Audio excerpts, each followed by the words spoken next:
So finding that true north and sharing that with other people, I think, is a really critical piece of optimizing and stopping to work smarter, not harder. And the goal here of this conversation. I would look for a consultant who has a consultant, a coach who has a coach. If it's true that you can't see your whole business by yourself, then the same has to hold true for me. And if I'm not operating in a system that gives me those checks and balances, I can't be of highest and best service to you either. Wow! You are listening to the Bold Business Podcast. Hey. In this program, Jess Dewell hosts experts who share information with you about solving problems and communicating priorities to help you guide your company toward its biggest goals. Come on!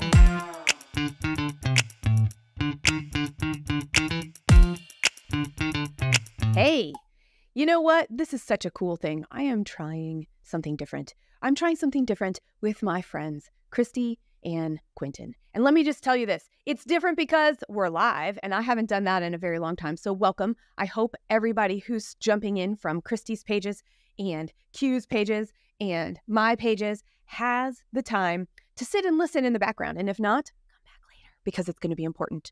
I want to welcome you to It's Your Business, brought to you by the Bold Business Podcast. This is a program where you can go to, you can get the source and resources that you need to navigate today's ever-changing business landscape.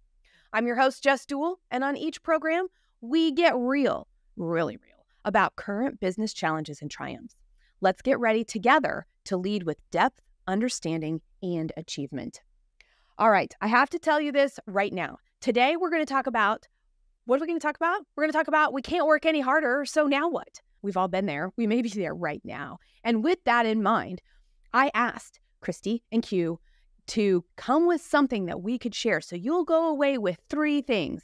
And the 3 areas that we're going to dive in today to help deepen your understanding, increase your achievement, and feel just a little more confident to deal with whatever today brings you include growth strategy, a deep understanding of that growth strategy, the tools to reduce the burden of doing work, and how to decide and find your true north that you're checking in with every day.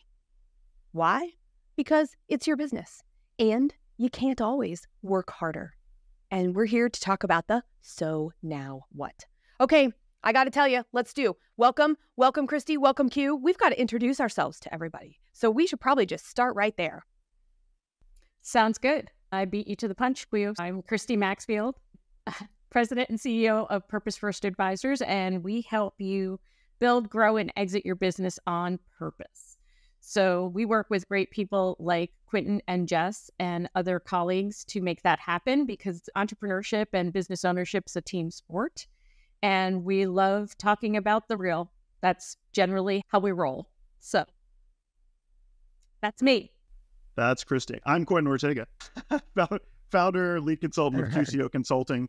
Similar work. I've been working and helping companies figure out growth strategy and create their 10-step plan towards growth since about 2008 with various companies over the years. And always excited to meet new founders, meet new executive teams, dive in and work with them on helping them break down the barriers that they're facing to help their company or their organization. That leaves me.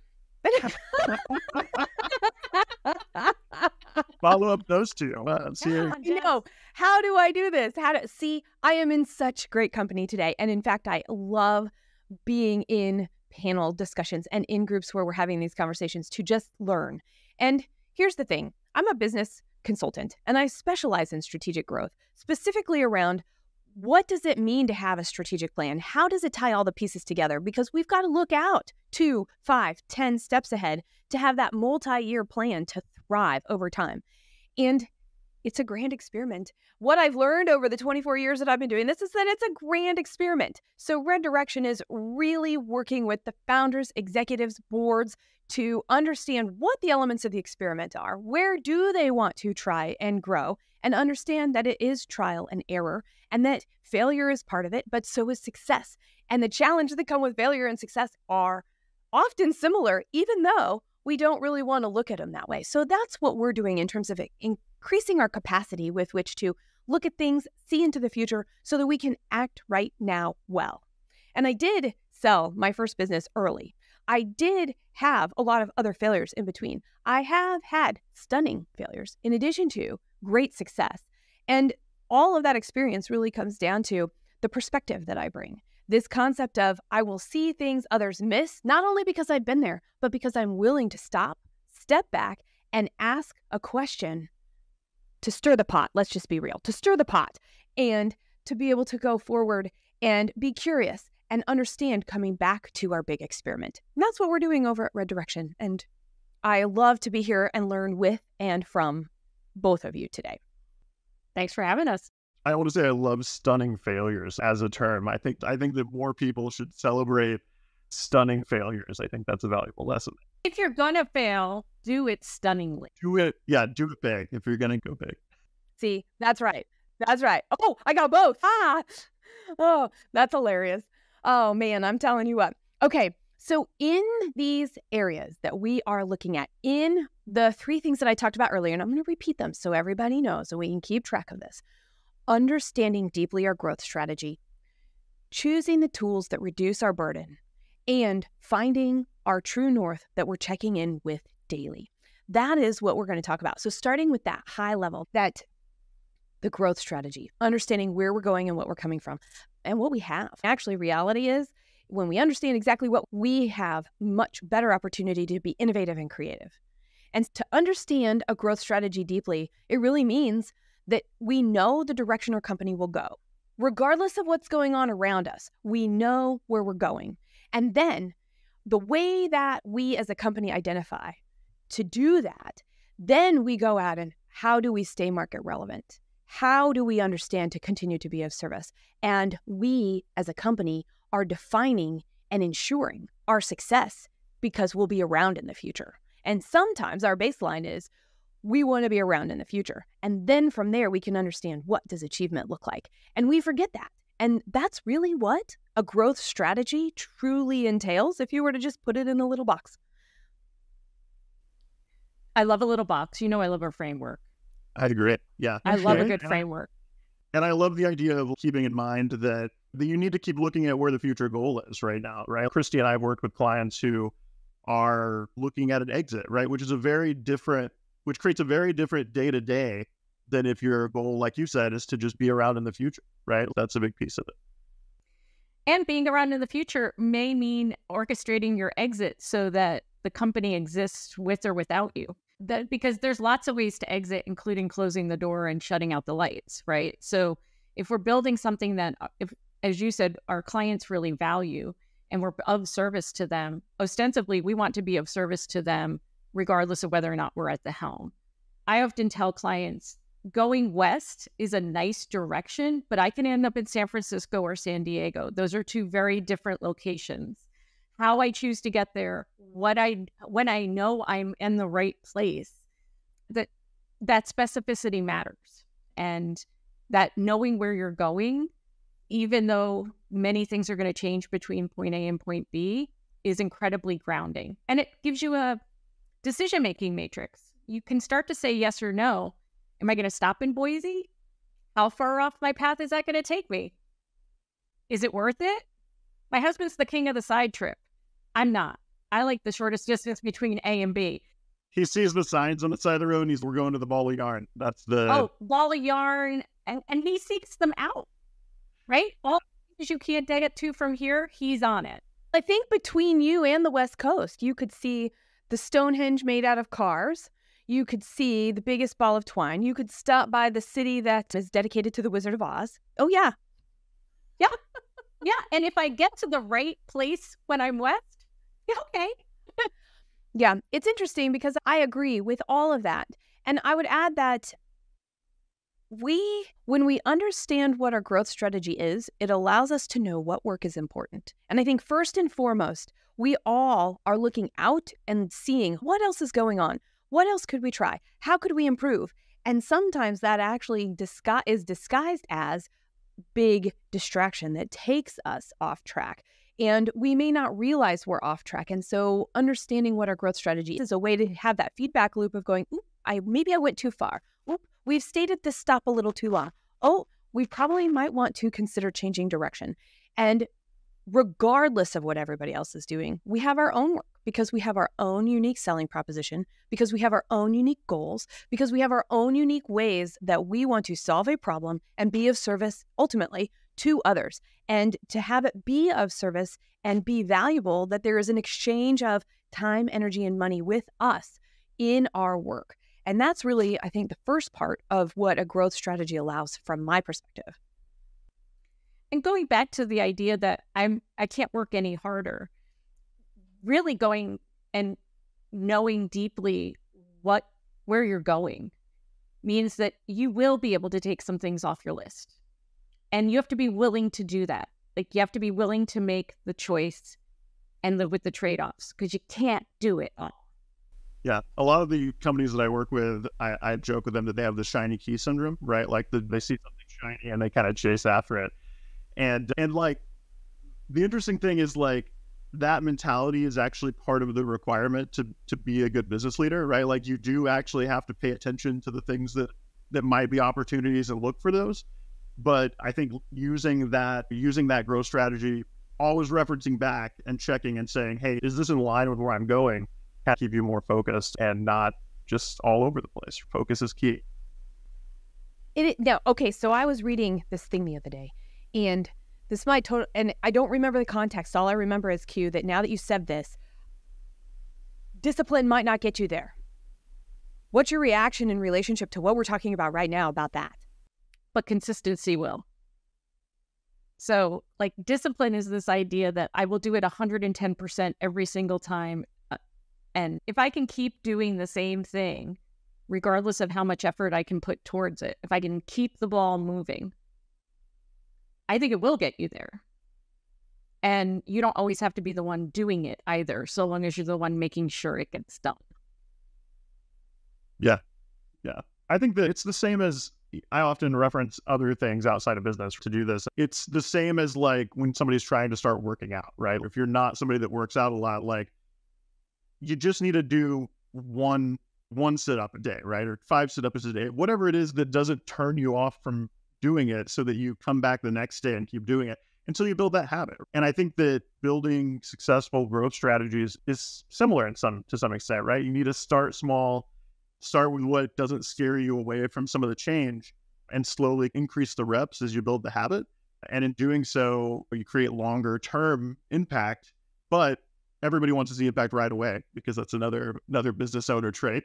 And so you have to be able to, like, know that future gratification, that future impact is happening, even if you can't always feel it today. Yeah, that's that grass is always greener piece. And that's one of the things too. It's one of the reasons why I like doing the work that I do, in terms of everything is a grand experiment, and we don't know where the stunning will be or where we'll come. And what I've learned over the years, not only directly, but also in working with companies that are at these growth plateaus and they're working to break through, it really does come down to, how can I embrace what the stunning is, and maybe everything is actually as it needs to be, as it should be, as is necessary to do the right work. And I have the wrong mindset, and I have the wrong expectation, and I have been attached to the different thing. And that's where groups of people, right? I am so excited to be here learning with each of you. This is my favorite topic. I could talk nonstop about this from now all the way back. For the amount of seconds that I have been alive in this world, I could just talk about this going forward that many more seconds. And I know that's an interesting thing to think about in relationship to, Christy, you said this, and Q, you said this too. Both of you had a variation of this, and that is, when we know what the right work is, we know that how we might want to do we know we have to do as much of that work as possible. So what does that mean? And how do we do it when we can't always work harder, when we're at capacity, even when we've taken the time to create more time, which is possible. I've done it. I do it every day, actually, make more time. There still is this element of there's only so much effort to go in. And that takes us into this other part. And I know we're going to get into that in just a few minutes in regards to where we're going next. If you are ready to make a real impact in your business and you've waited too long to take action, go to reddirection.com and click on Solutions to find out how. I'm just curious, how do each of you prioritize, right? If we know we've got all this necessary work to do, And we know that we've got to do all of the right work. How do we determine what is the right work in relationship to our growth strategy? So I grew up, and I know Christy grew up this way too, being told, just work harder. Like that's the answer that a lot of us are given as we grow up. Oh, if it's not working, like just put more hours towards it. And personally, I hit a wall at one point. I hit a personal wall where I was like, I'm working. I woke up one day stressed out to the max. Like I had a bunch of different businesses going at the time. I was like, there is no more work harder, right? Like you hit that, I think everybody eventually hits that wall if they've been working in business for long enough. And then they're like, now what? Because it rocks everything you've been told your whole life for a lot of people to say, okay, now what do we do if the thing that I was always told solved the problem doesn't solve the problem? And then, so I think that then you look back and you look at other processes and tools that you've learned in the past where you say like, how have I optimized other things and apply that? And then the kind of the build, learn, grow like cycle, or there's a bunch of different versions of it, however you want to do that. I think for me, I just tried to start applying that as fast as I could, right? How many cycles of build, learn, grow can I go through with my personal task to try to suss out what is actually the right thing? And I think I still do that today. I'm very much a fan of trying to do the things in a way that capitalizes on how much energy or enthusiasm I have. Like, I'm neither a morning person nor a night person. I'm really good between 9 and 3. So if I know I'm going to have to really bring a lot of creative thinking to something, if I'm going to have to sit and write, if I'm going to have to diagram, if I'm going to have to do things that require an extended level of attention, I'm literally going to try and design my day that way and structure my work to take advantage of that, right? So that when I'm in that learn, do, repeat cycle, I can hopefully be doing it when I have the most to give. And then forgiving myself for actually needing to take a break. And I very much was the keep your head down, hold your breath, keep going till the end, and then you can take a break kind of person. And now the really respecting the idea that I need to take breaks along the way and I actually get more done than if I simply muscle through it, because muscling through it is giving me diminishing returns at an exponential rate. It's not just I'm a little bit less good at it, I'm a lot less good at it. One of the things is also recognizing that sometimes you think of things that need to be done and they actually don't make it to your to-do list because they're not that important. I appreciate, Christy, you giving us part of your peak day here. Yeah, I'm definitely funnier in earlier in the day. I'm definitely more tolerant of BS earlier in the day. There's all sorts of things. I would also say that one of the things Quentin has done, and I've done it in my own way, is add people, which is the thing that teams or owners, I should say, are least likely to want to do because people cost money, right? Now, I have a virtual assistant. Do I absolutely need a virtual assistant? Part of my choice to bring her on a couple of years ago was I had to get used to delegating things that truly were not the highest and best use of my time. And until I started to do that, I couldn't wait until there was so much of it that I was overwhelmed.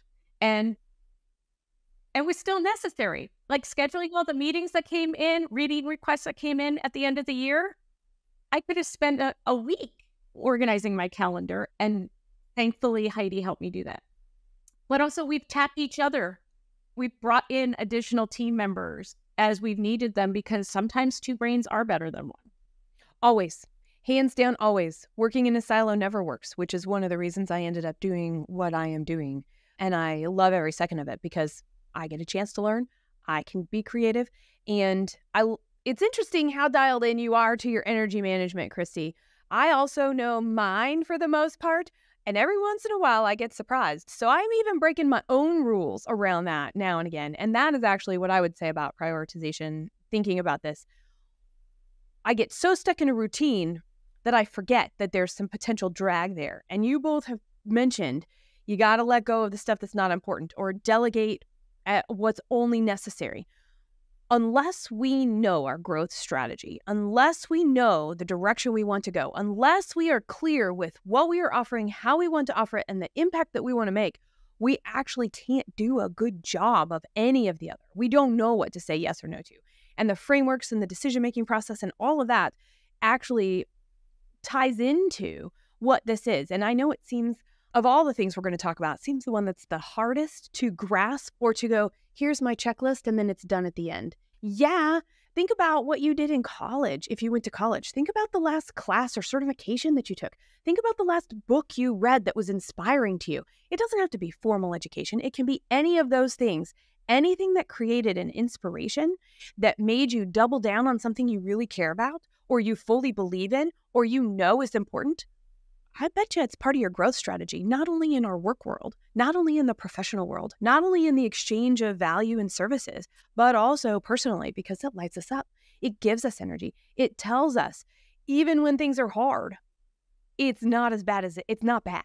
And there's a big difference that we forget. And holding up that mirror, it's hard for me. What makes it hard for me? It's hard for the company. What makes it hard for the company? Sometimes it's delegation. Sometimes it's tool selection. Sometimes it's we've got too much extra drag. And that moves us right into this second thing that I wanted, that we teased, that when we can't work any harder, now what?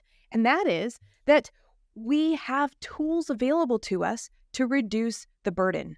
And those tools, just because our growth strategy could be very unique and should be and will be, I did use the S word. I did use the S word. It will be unique to each one of us. That is something that then comes into the tool set as well. So I know, Christy, this is really big on your heart and mind right now in terms of we know when we can't work any harder, and you alluded to it in how you prioritize. Take it away. Yeah, it does come down to tools. So I'm not an expert on what CRM you're supposed to use or how best to time block your calendar or which automation and drip sequence is going to get you the highest response, right? When we think of automation and tools, we often think of those things. But I think first and foremost for me, it's if I think, how do I actually work smarter and not harder? I have to reduce a load, right? I have to actually make it less strenuous, less burdensome. And I go back to manual labor. And in manual labor, you're going to find a lever, a tool, a mechanism. You're going to use something so that another device takes more of the burden than you do alone. And that's, to me, what automation or using technology or leveraging systems, whether those are paper systems or not paper systems, having systems and processes, having ways of doing things, having common language with which to do them, and then introducing technology to make those even more powerful, more seamless, less burdensome, kind of, for me, is at the heart of smarter, right? I can add more people, I can add more processes, I can add more technology. I've got to make sure they're all aligned and working towards that strategic goal. And what you said too about the mirror, even when you hold up a mirror, you at best you can see one side of your body at a time. And generally speaking, if you're holding the mirror up to your business, you can only see the part that you're holding up the mirror to at any given time. And as consultants, our job is to reflect back to you on a regular basis, because you're going to call us and say, I've got this great opportunity. I'm not sure what to do next. I'm really excited about this. Why can't I get people to move off the dime on this? And we're going to go back to, this is what you said you wanted. How does this fit into the plan? Has your goal changed, or the way you want to approach that goal changed? And based on that conversation, what do you think you want to do? And I have had 1 hour conversations where we've gone from overwhelmed to, wow, that was a lot simpler than I thought it was going to be, because I didn't have any skin in the game to the answers to those questions. I could just pose those questions and also say, it's okay to have changed your mind, but I'm working off the playbook that says, this is where we're headed and this is how you want to get there. If something's fundamentally changed, I need you to tell me. I hear you saying slow down to speed up. Absolutely. The chaos that we all create in ourselves comes from this idea that I am already behind. I should have been doing it before. If I don't act right now, it'll be forever. If I don't perform exactly the way I need to perform in this meeting, all is lost. It was my bite at the apple, right? We build up a lot of stories, and you alluded to that too, Jess, of what's holding me back. Is it me? Is it the way I'm doing it? Is the way I'm thinking about doing it? And I have a client right now. I've started to prepare the sheet of, these are the things I think you believe, then I'm not so sure they're working for you. Can we actually re-examine some of these core beliefs? Because the evidence I'm seeing is that operating on the basis of these beliefs is not serving you right now. Oh, it's the wrong equation, right? It's the wrong combination of things. I just don't know how they're going to get different outcomes if they don't change that. We're always our own toughest critic. I think that's the phrase that I always fall back on. Everybody has these high standards. I think when I think back again to myself over the years, one of the stories I share with people is that you do set these expectations on yourself. And so for years, I lived in my email inbox, right? And if somebody emailed me, within 24 hours was my goal that I had set in my head, that I was getting back to them with a meaningful response, not just I saw this and move on. And then I took a week vacation where I disconnected from email entirely, right? So I didn't tell anyone I was going on vacation. I didn't set expectations. I just took a week off. And I came back, and in that time of being away from email, I realized oh, I'm the only one that expected email to be that fast. The expectations I had that were stressing me out, right? On a pretty regular basis of to get back to everybody if they send me an email, were all me. Because realistically, if somebody had a fire burning that needed more attention, they're going to call me, they're going to text me, they're going to Slack me, right? There are other channels that people are going to use, other tools, Christy, that people are going to use to escalate those messages. And it was a lesson for me of, I need to let go of this productivity expectation, because no one else has it, right? Now I still try to answer my emails in a reasonable amount of time. Not me. I'm actually, email correspondence is my Achilles heel. Cute. Good to know. See, that's good to know. Yeah. But it's an example of a tool too, right? So emails, a tool we use every day, we don't even think of it as a tool. It's like a pencil for us. But setting an out of office message that sets expectations, even if it's, I have a higher workload than usual right now, I'm anticipating that it will take me 3 to 4 days to get back to you. If it's an emergency, please text me, right? 99.9% of the time, whoever you're interacting with simply wants to know what's going on. Did you get it? Did you get it? Yep, I got it. Nope, you're not going to get an answer right now. So that's a tool. If you don't use some type of automated messaging system for when you need to preserve sacred time to work on your business, then that's one tool you could adopt today. Using folders so that your inbox is not your perpetual filing cabinet is a tool. It's a way. It's not what we think of as automation on a grand scale, but it's most certainly going to help you look at that inbox in a different way and feel differently about that, and consequently have more energy to devote to the important things versus, oh my God, I've got 10,000 unread emails, 99% of which don't need to be in your inbox to begin with, right? So I think that we don't need to overcomplicate tools either. And we don't have to overcomplicate automation and technology. We do need to lean into using it in ways that actually benefit us. Nothing stresses me more than those people that we all know. We all have this friend or colleague who you see their phone lying on the table and it says 10 or 20,000 unread. There's the badge and the number. And I'm like, I couldn't do it. I worked with a co-founder who would, his prime time, and I've told you mine is not this time, was midnight to 3 a.m. Christy's not working. She's not thinking. She's not doing.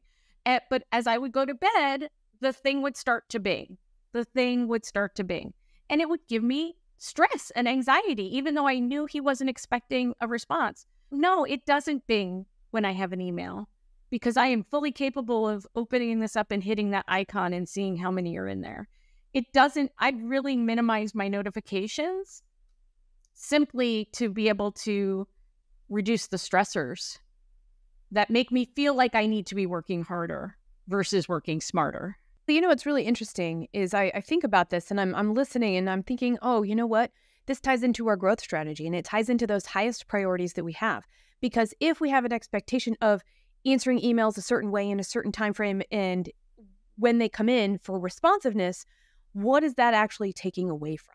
And is the way that we do our work here that makes us solid, that makes people want to come back, that makes us likable, is it taking away from that external experience because of what we think we should be doing?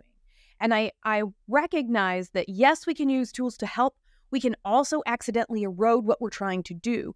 And that's where this conversation that we're having and the tools and the ideas that we're sharing here work for each of us. So it's up to you now. It's up to you now to go, maybe I don't understand my growth strategy. I don't understand how I make money. I don't understand where my opportunities to actually grow this company are. I don't understand what I actually want to put in versus what I want to get out. These are all business levers that are incredibly important, and the tools that we choose are very important for that. One of the things that's important, I know, at Red Direction is that we all have life-work balance. So if something comes out of the woodwork, we all are sharing each other's workload. Hands down. When somebody's on vacation, we plan for it. We know they're going to be out, and any of you that emailed me over the last couple of weeks got an email that said, I'm out. And this is the short version. I'm out. Won't respond. When I get back, it'll be deleted. So if it's really important, email me after this. Oh, you're one of the deletes when they come back people. I love that. I am a by the way, it took me built that muscle 43 years to do it. I haven't done it yet, but I love the technique, just so you know. And what was that? It was because if I'm not, as the torchbearer, as the person who is carrying this mission, as the one who is setting the direction, I'm saying work-life balance. I'm doing it for everybody else. If I am not doing it myself, I am not leading by example, and I am accidentally eroding, and it changes what other people will think. So going back to holding up that mirror to me, holding up that mirror to the business, I might have a lot to say about what's out, but what do I actually really have to say about me? And what is what I'm doing here and doing the same for the business? I can tell everybody how everybody else is doing their business, but what's going on in my business? And am I walking my talk? And are the, for lack of a better term right now, judgments and criticisms that it's easy to give other people, are they actually really present here, and are they a little clue? Oh yeah, for sure. Like, it's always hard to reflect back on ourselves. Christy's heard me say this a billion times over the past decade of knowing her, probably, but one of my favorite phrases that to apply to business is the cobbler's children have no shoes, right? Because I think that the three of us specifically, we spend all day helping other people grow their businesses, but it's a different thing to turn around and be mindful of yourself and your own energy level and your own wellness, and then taking your own medicine, right? Like being sure that you're applying that back on yourself. And I think that in knowing you guys now for a while, I think we're all getting better at that. I'd like to say right now, I want to pat ourselves on the back that we're all getting better at taking our medicine, hopefully over time here. I would look for a consultant who has a consultant, a coach who has a coach, right? If it's true that you can't see your whole business by yourself, if it's true that holding up the mirror by yourself is not sufficient, then the same has to hold true for me. And if I'm not operating in a system that gives me those checks and balances, I can't be of highest and best service to you either. Accountability. I like that. I can't say it, but I like it. Christy and I have been meeting weekly for a long time, and a lot of that is just to check in, right? Sometimes it's, what did you do this week? Great. What did you do this week? And trading those back and forth. And Christy's definitely one of my accountability buddies. So for sure on that list. So what now when we can't work any harder? This is It's Your Business, brought to you by the Bold Business Podcast. And Christy, quick, who are you and what do you do? Christy Maxfield, Purpose First Advisors. We help build, grow, and exit business on purpose.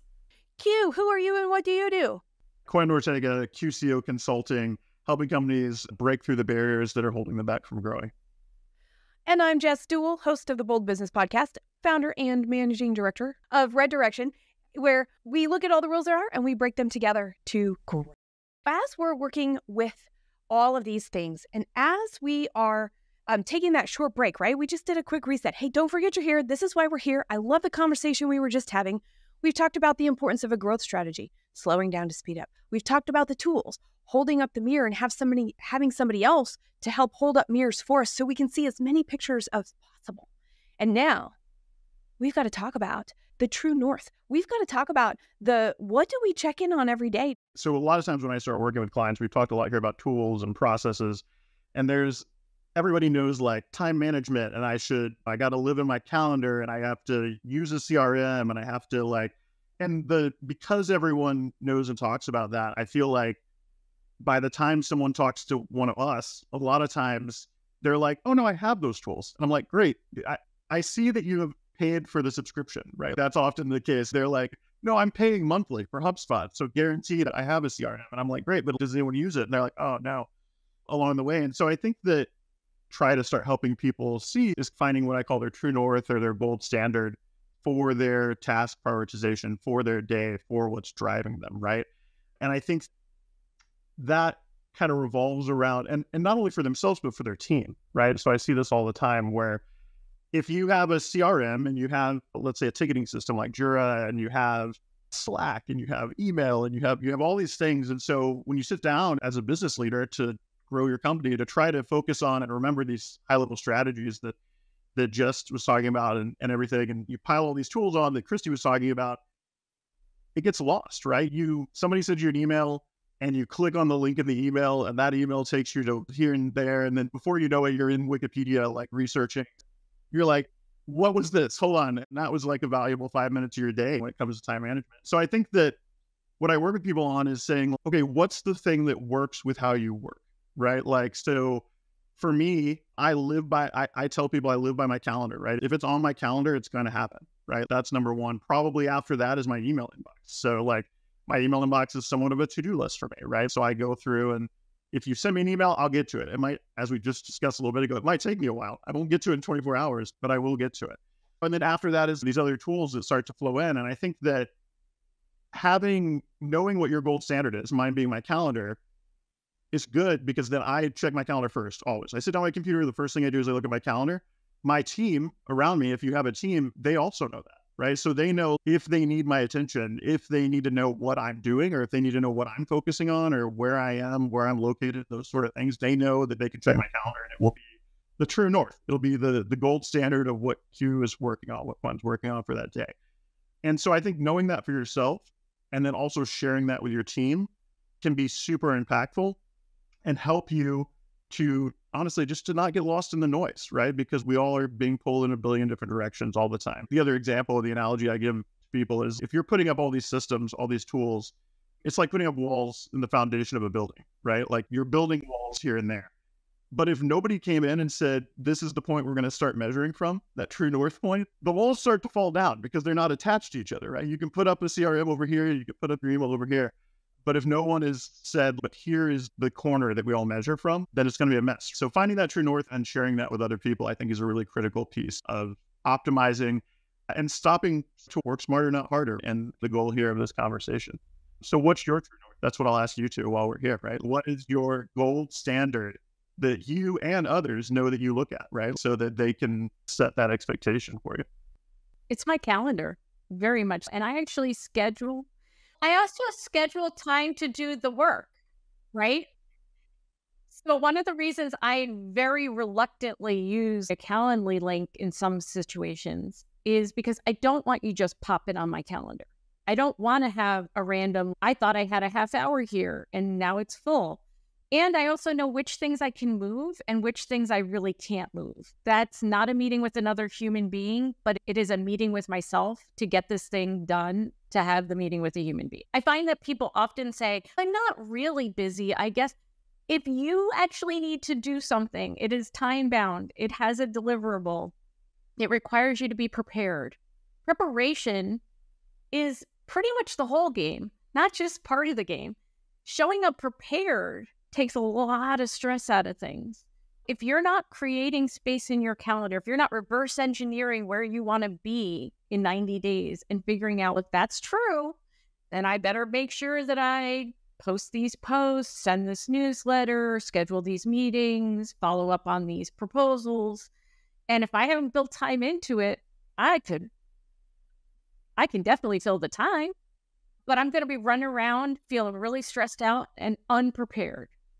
So I like to have more control over who gets on and when, not because I'm trying to be a snob, but because I acknowledge that it actually takes time to do the work, to be prepared to show up for the people who are on my calendar, who need me to show up well. One of my daily prayers is, help me to be of service, help me to show up with compassion, help me to show up with enthusiasm. because I don't always feel like it, right? I genuinely love talking about people's businesses, what they are, how they work, how we can make them better, what opportunities lie ahead. And I'm human. So some days I'm just like, God, okay. And that is my, how can I structure my day, use the tools at my disposal, use my own North Star and my strategic goals to ensure that when I'm showing up at my best between 9 and 3. Also blocking out that time for the self-care, the like mental time, the meditation, whatever it is, to make yourself better, right? You can't help others if you're dealing with your own stuff, right? Like you have to get yourself right before you can help others with their stuff. And I think that I use my calendar for that as well. When I'm just like, I just need an hour here to, I don't know, sit and think. Pro tip number 2, when you use a link like that, decide when you want to be interruptible. I'm only interruptible for people to appear on my calendar 3 afternoons a week, because that's not when I can do any deep work. That's when I'm going to be doing other tasks. And you have to get on my calendar 24 hours in advance.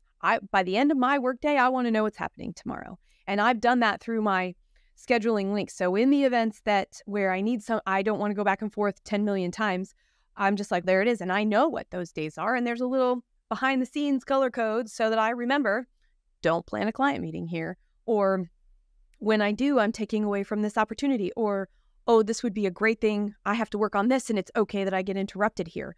And that's really, I think, what mine is. If you were talking about a true north for me, is what are the things that everything I do is going to result in 10,000 other to-dos. And that is hands down what I do, because I act to plan. I will take action. I need to see how it's going to work out. I need to understand what that initial result is. And then I can go, yes, no, yes, no, yes, no, great, and go. But it's the result of a lot of things. And until I said, oh, I don't have to do all of the stuff that I'm generating. Oh, all the stuff that's being generated, nobody has to do, because this is just silly work where, I actually used to lead by spaghetti on the wall. And if it stuck, we'd keep doing it. And if it fell down, we'd just keep throwing spaghetti at the wall. And that was something as a man, there's a lot of them. This is one I'll share today. I thought it was great because it promotes innovation and creativity. What I didn't realize at the time is related to our company's growth strategy. When that was the case, everybody was fatigued more because they were always on guard for whatever the new idea was that was coming their way. And it was always coming from me. And so I inadvertently got things out of balance, and we were very creative, but we were not doing the right work. And it comes back down to those two things. And what is that check and what is that balance? Thankfully, that was a long time ago. Unthankfully, I still go, oops, I'm throwing spaghetti at the wall. I got to stop that. And my team actually knows that too. We'll be in staff meetings and somebody was like, okay, that was 3 ideas right now. I'm like, ooh, spaghetti on the wall. Okay, got to pause. What does this actually mean? And there's nothing there. By the way, some of us are just that way. So if we have to act and we have to plan, then you got to clear the plate so we know what's left, right? I'm going to make cookies, but do I have everything to make cookies? I don't know. I'm going to pull everything out of my pantry and see. I think I can make cookies with all of this stuff. Well, we got to put the rest of the stuff back in the pantry, or if it's expired, put it in the bin, or whatever else we got to do with it so that we can just make the cookies. However we go about it, there is no wrong way. And that is actually one of the things that I think we forget about. We think tools give us a clear path. We think somebody else's success in following those steps give us a clear path. And really, all it does is it can hold us back because we're prioritizing to somebody else's strengths, not our own.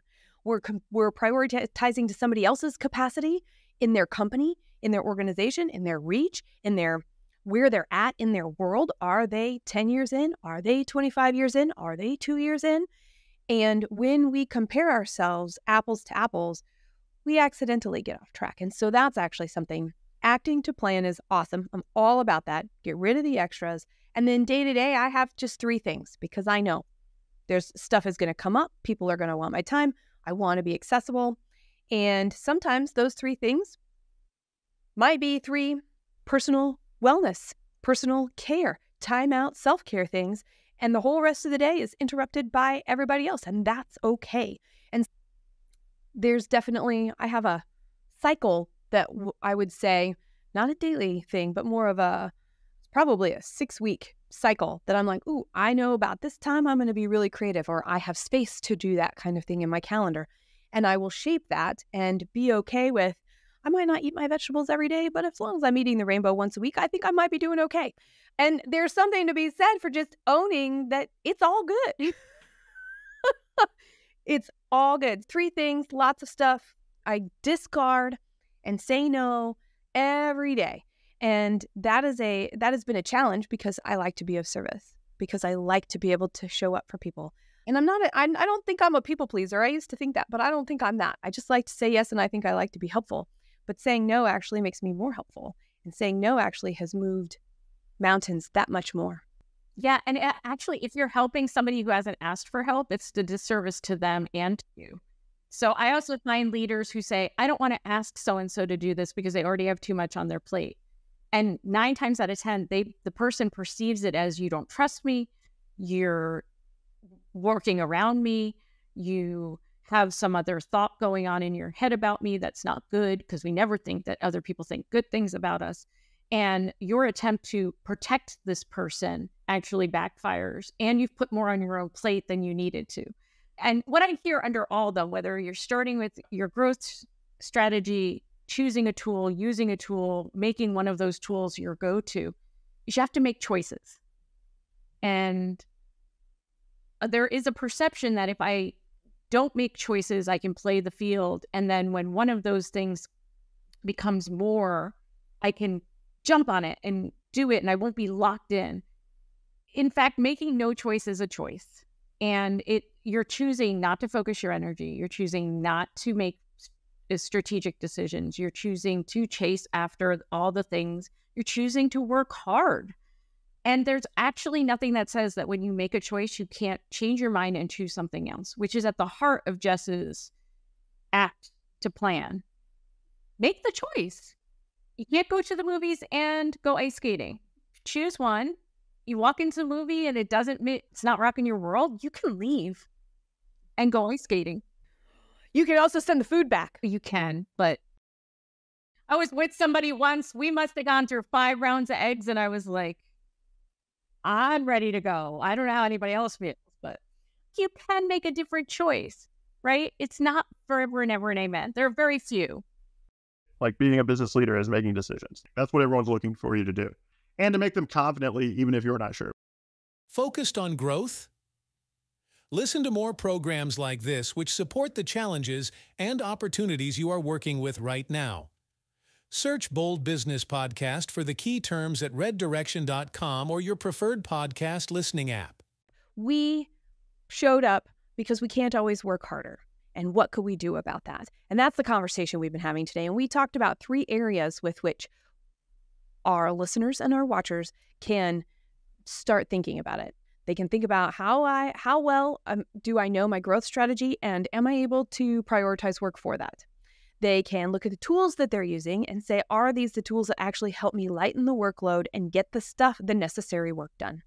And it's, how are we using those tools, and are they actually being effective for us? And because we're using them every day, because they help us be productive every day, because they give us a pulse of what's going on in our business every day. And those are the 3 areas that we really talked about. And we went deep on a lot. And we didn't necessarily give how-tos, because this isn't a how-to conversation. This is a conversation of, the how-to is, what question are you going to ask yourself? So we're gonna help you out by saying, here's what our biggest takeaway is. Here's what our biggest takeaway is from this conversation of people who do this every day, not only growing our own businesses, but working with other companies and business owners to grow their businesses. What was your biggest takeaway? I can go first. I think that, Jess, I enjoyed the reminder, I think, from you. It's a good reminder for me constantly to always zoom out further, if that makes sense. I feel like in this chaos of using these tools, even of using a True North tool, finding your one tool that you're relying on, we as humans still often default to this day by day feeling, right? What do I have to do today? And then you put the blinders on and you focus on that day. And I think as somebody who's trying to grow your business, as somebody who's trying to do that, you have to remember, you have to sit and take time and remind yourself to zoom out and see that. And I think that, even for myself, it's a good reminder just to hear that over and over, right? Because I think that even you can hear it over and over, but again, as humans, I feel like we default back to focusing on just what's in front of us all the time. That's just what we do. It's in our nature. For sure. I don't know if we explicitly said it, but the idea of there's a difference between knowing that something can be done or how to do it and doing it. And a lot of times I think people resist working with coaches or consultants because they're like, they're not going to teach me anything new and they're just going to tell me what I know already. But there's a difference. If you're struggling in the space of knowing, but having trouble doing, or feeling like that doing is way harder than it needs to be, that you're doing the hard work and you're not seeing the results, and you're tired and angry, right? And disappointed and frustrated and all the other things. That's, to me, a prime signal of you need to be working with somebody who can help you reevaluate, take the long view, and then focus in on where you want to be and get rid of some of the superfluous stuff. I've had clients where I've said, please don't read another book or listen to another podcast. Right? Like you are not, that whatever's going on is not from lack of knowledge. These things are actually creating way more distractions and way more turmoil for you than they are giving you good things to act on. Quentin and I have talked about this a lot. Everybody reads the book and thinks they can do the book, but 99% of people don't do whatever that book said they could do. And that's actually why, if you're a fan of traction, you can go out and hire an EOS implementer, because Gino Wickman realized the secret sauce was in actually helping you do the thing he wrote the book about. Because it looks a lot easier on paper than it really is. And there's real value. I also go back, Quentin, often to sports, but I watched the documentary Quarterback, and I know nothing about football, but what I know now is I don't need one coach. I need 5 coaches to help me do very specific things, to help me capitalize on my strengths and mitigate my weaknesses, to strategize, to develop a plan, not just on how to play the game, but how to play the game against this particular opponent. And I was just fascinated. And I was like, how can you watch this and not see the value in working with anybody in any area of your life, whether it's physical, mental, emotional, spiritual, business, personal, to help you get that next level? Because quite frankly, it works. It's worked. No quarterbacks, hey, I've been throwing the ball for good my whole life. I'm good. I know all there is to know. And my muscles, they'd be good too. And they're not getting Super Bowls. They're not Mahomes. That's right. Yeah. Yeah. I think my biggest takeaway was this concept that all of us talked about it in our own ways, but it was how to say no. How to say no to what is not right now. And I think that's a huge piece. That's just a boundary. It's, so what are we doing? So those questions that are now coming up for me that I'm going to think about as I'm reflecting on our conversation and doing some of our post work and all of that is, well, so how else can I say no? I can use a calendar. I can use a tool. I can actually continue. Some people are going to listen to what I said earlier and be like, that's really inefficient. You know what? It's actually the quickest way for me to get to the real work, because I don't have to schedule 10 things, because 10 things to me is exhausting. But one thing that I throw away 75% of is great. But in the end, what is this? It's a boundary. It's what are we saying no to so we can say yes to more of what's right? Because when we know what's necessary and we make the space to do as much of that necessary work as possible, that's really where all of the magic happens. It's where all of the empowerment of our teams comes in. The ability to communicate clearly and simply that vision, the ability to show up every day, regardless of what we're facing, the good, the bad, the ugly, and the exciting, and be okay knowing I don't know what I'm going to do, how I'm going to do this. I don't know what's going to go on. I know people are looking to me, and that's okay. And there you have it. This is It's Your Business, hosted by the Bold Business Podcast. And I'm Jess Dewell, your host. Christy Maxfield. Quentin Ortega. We will see you next time. Wow! Jess hosts the Bold Business Podcast to provide insights for building a resilient, profitable business by deeply understanding your growth strategy, ensuring market relevance, and your company's future. It is bold to deeply understand your growth strategy with your host, Jess Dewell. Get more information about how to drive solutions and reset your growth mindset at reddirection.com.